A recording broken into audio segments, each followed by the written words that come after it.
When we got our first DSLRs, a lot of us purchased a kit. A kit means that you are getting a DSLR with a lens, or sometimes two. Over the years, the focal ranges have changed a bit, but typically the first lens in your kit will cover a wide to mild telephoto range. If you purchase a two-lens kit, you'll get something that goes further into telephoto.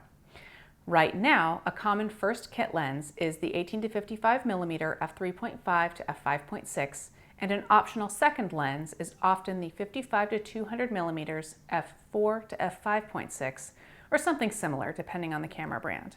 No matter the brand, these lenses get a lot of flack for not being good enough, or being too beginner, or some such nonsense. I think it's a bunch of baloney. I mean, you can get more expensive lenses that will offer you more capability and more sharpness, but don't toss these guys aside without taking a good look at them. In this video, I'll explain why you can get great photos with them if you pay attention to timing, light, and location. A couple weeks ago, I took my Nikon kit lenses down into the Grand Canyon for a long hike. I took two camera bodies as well, an old one, the D5000, and a new one, the D500. I also stepped into the studio with them for a quick self-portrait shoot. I will share photos from both in this video. First, let me explain what these lenses do, starting with the 18 to 55 millimeters. Depending on your level of experience with photography, what I'm about to say may blow your mind. The effective field of view, which is what you actually see through the lens, of this 18 to 55 millimeters on your cropped sensor body isn't actually 18 to 55 millimeters. Crazy, right? Nikon DX bodies have a crop factor of 1.5x. Canon crop sensor bodies have a similar crop factor of 1.6x. So for these Nikon DX bodies, we need to multiply the focal length listed on the lens by 1.5 to get the effective field of view. In the case of the 18-55, you end up with 27 millimeters to 82.5 millimeters. For the 55 to 200, you have 82.5 to 300 millimeters. But those numbers mean little to you if you aren't familiar with photography. So let's use Nikon's field of view simulator to show you the range. Here's 18 millimeters to 55 millimeters to 200 millimeters. Quite the range, right? And this range would look quite similar on a Canon DSLR. And the amazing part is, these lenses are not huge. In fact, they're among the lightest and most compact of my entire bunch of lenses. To get that range in such a small package, you have trade-offs. First, these are variable aperture lenses. That means that the aperture narrows as you zoom in. That can be frustrating when you are in a low light situation. However, cameras these days are getting better and better with image quality at higher ISO sensitivities, so that helps to offset the narrower aperture. Speaking of image quality, that is another trade-off with these kit lenses. These lenses aren't at the very top in terms of image quality. However, we aren't talking unusable images or anything. I can say with a straight face that I've gotten many great photos from kit lenses. In fact, at the Grand Canyon, I took many photos and I wasn't disappointed in the quality of one of them. So here's what I did. I used two cameras, an older one and a newer one. I switched the lenses back and forth several times during the day. That way, we're able to see how each of the lenses does on each camera, even as it was getting darker towards sunset. So here's the honest truth. I was surprised at how good the photos turned out. I know in my head that these lenses are sold with these cameras for a reason. I know I've taken lots of photos with them. I even suggest to people to use them. But still, when I pulled up the images on my computer, I was like, whoa. I was looking at a whole slew of crisp, clean, brilliantly bright images. I would not have known what camera and lens that they were taken with.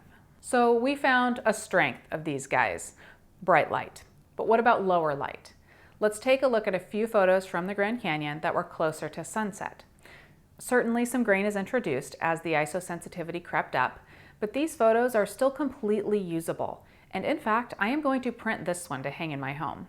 Okay, what about studio? A lot of people purchase DSLRs so they can take photos of people, their family, their friends, maybe even a little bit of professional portraiture. I have a video where I discuss taking photos with a DSLR and kit lens, where I used my Canon Rebel T4i and its 18-55 kit lens, and you can see that at the link above.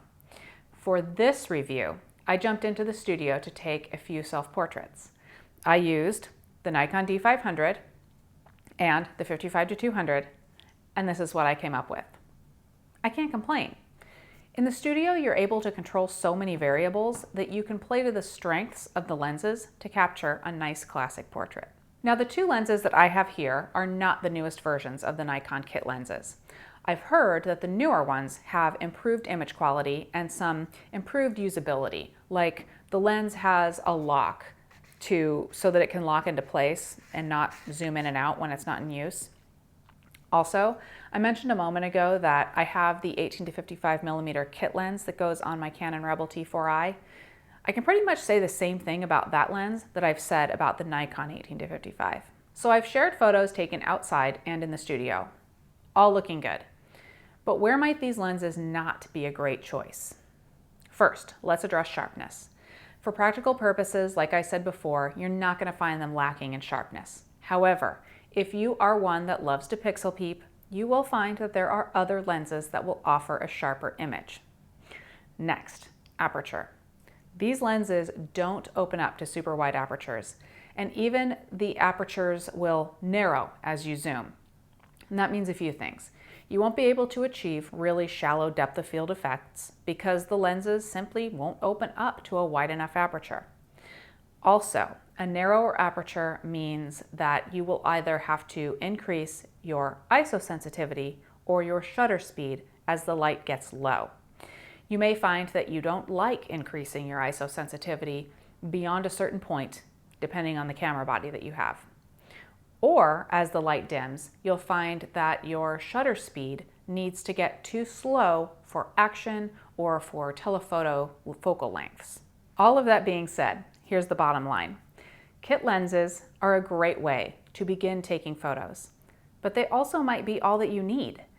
You simply don't need to purchase expensive lenses to get great photos, even photos that you want to print. Yes, there are some trade-offs that you should consider, but I don't think that you need to discard these lenses without giving them a chance. Instead, understand the limitations of your gear versus your own limitations or the limitations of the situation, and then play to the strengths of the lens. If you're in a poor situation for shooting, no lens, no matter the cost, is going to save you. If you're in a good situation, the kit lens isn't going to hold you back. There's a much greater difference in your images when you get the timing, the light, and the location right than there is between a $200 lens and a $1,000 lens. Now, I have a couple sample photos posted at snapchick.com. There is a link in the description below that will take you there. I also share technical specifications for each photo.